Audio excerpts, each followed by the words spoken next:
এই মূর্তির মানব পুত্র নাম মোর মহাকাল। যদিও এই বিনন্দিয়া সৃষ্টি রক্ষার ভারে মোর হাত অর্পণ করেছিল,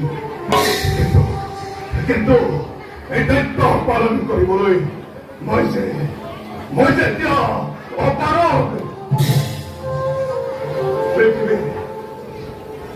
পৃথিবীৰ চাৰিদিকে অন্যায় অবিচাৰ দূৰ হিমাতলিত হয়েছে।